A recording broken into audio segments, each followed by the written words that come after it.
I wish I had it so fucking good. I wish I had it so fucking good. And all you're worrying about is a fucking TikTok. This motherfucking shit ain't getting us fucking paying our bills. Is it paying our fucking bills? Hell no, it ain't. What's that got to do with the price of I need some fucking money.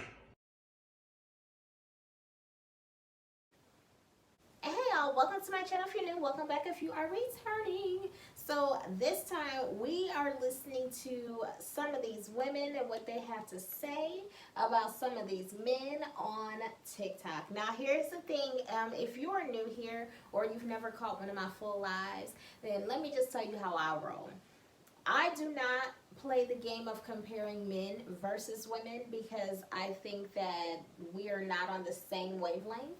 So I believe women can be compared to other women. I believe men can be compared to other men, but never have I ever compared the two, and never will I ever compare the two.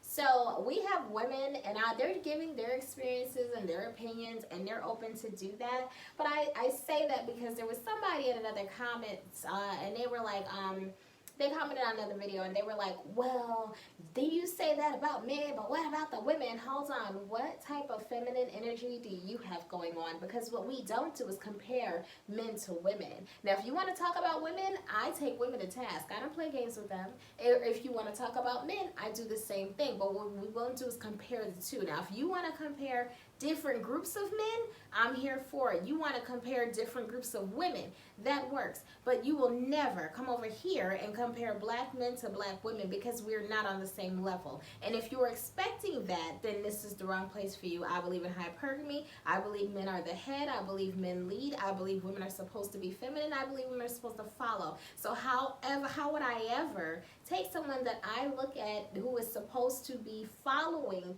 their leader and compare the leader to the follower? Because if I'm comparing the leader to the follower, then you're not a leader. So if you're emotional that I'm not talking about women and I'm only talking about men, then you could absolutely go in the library and look at the other videos where I do talk about the women, and you should probably step your pee up because we don't play them games. Pull your skirt down, your vagina is showing. But anyway, let's get into this video.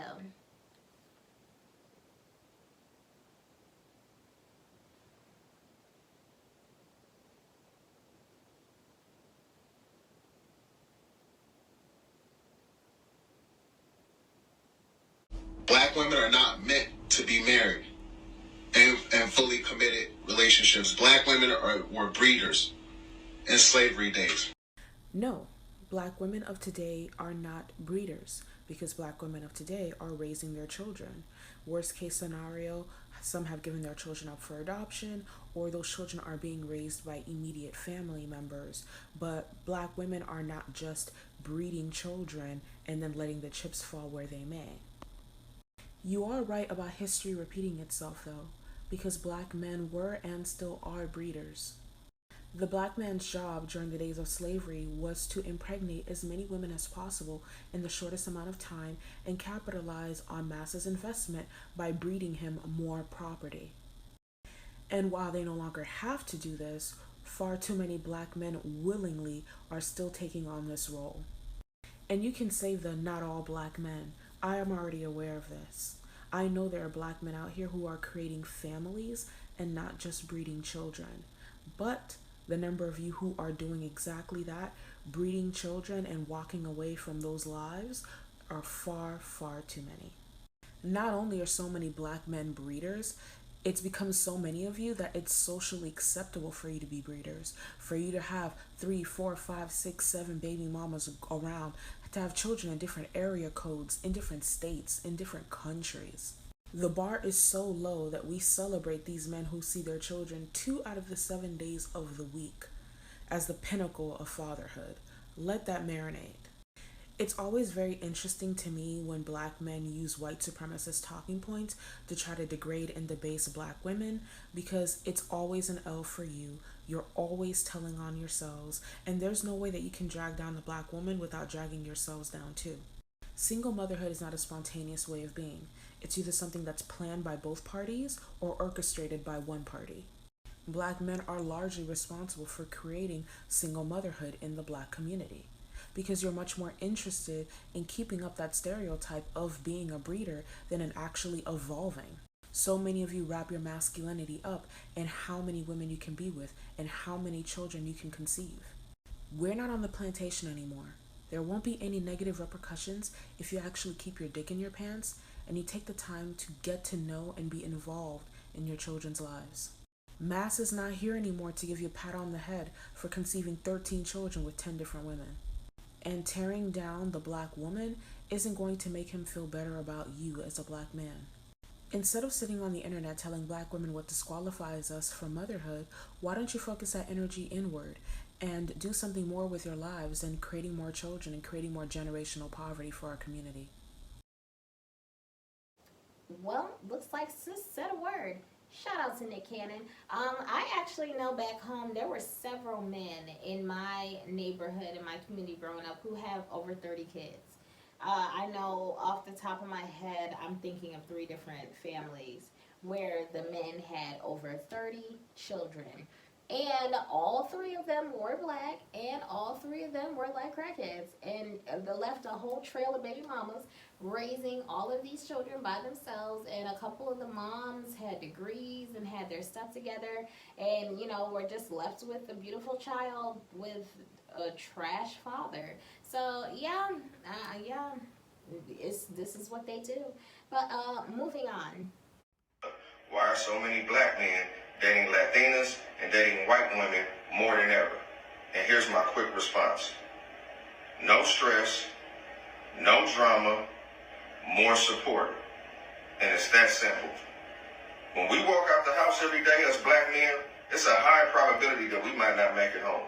So the last thing we want to do is come back home to an argument, to a bunch of stress, and a bunch of unnecessary drama. And it's that simple. Is this an attack on black women? No. I love my black queens. I love my black. First of all, you little colonizers need to stop attempting to judge black women based on European femininity standards, since we all know that we birthed all this shit. I mean, what if we started holding you to European masculinity standards? I mean, what if we started expecting you to make things like laws, or own things like land, or govern things like countries? Or what about free things like yourself or us? If you're gonna tell the story, tell the whole story. Tell the people how, when you date and marry out, that you, 1, turn them into single mothers at a higher rate than even black women. And when you do finally decide to marry them, that you have a 200% higher divorce rate than any coupling. In fact, black men have the highest divorce rate of anyone. So I suppose that since most of those divorces are initiated by the women, that at some point they realize that the grass isn't greener on the darker side of the fence. Let me give you some high probabilities for black women when they walk through your doors. 60% of all black women and girls are raped or molested before the age of 18 by black men. Black women are killed by domestic partners 3 times that of any other race of women by black men. And 60% of all new HIV cases in black women are from their husbands and boyfriends, not from casual sex. And since we know that black women date out at only a rate of about 4%, almost all of those cases are from y'all. If this is your idea of love for black queens, let me speak for the collective and say, it's a hard pass. But you, sir, don't have any queens because you are not a king. You are a colonized pawn in the game of patriarchy, doing the clear man's bidding by spreading stereotypical tropes about black women based on their standards. Bless your heart. Well, I'm not going to touch on the black men being the reason that the STDs are the way they are, because we've got another video coming and I am addressing that issue. Y'all get ready. This one is a roller coaster ride. But sis said a whole bunch. And I also she brought out, it's crazy because I didn't listen to her whole video until I just watched it with y'all. But she said that she made a point about black men being the most the predators against black women. Like we're the prey. We have to be careful when it comes to like the R word and stuff like that. I'm gonna touch on that in another video as well. I might have to use her clip again, but yeah, out of all the predators I know, they are either majority, and I'm not saying that white men, Asian men, and other men don't do this, Indian men. No, what I'm saying is just the people I know, the people I don't know, stories I hear, stuff I've looked at in statistics, especially in my line of work years ago. I would look at these stuff and I would meet victims and stuff like that. The highest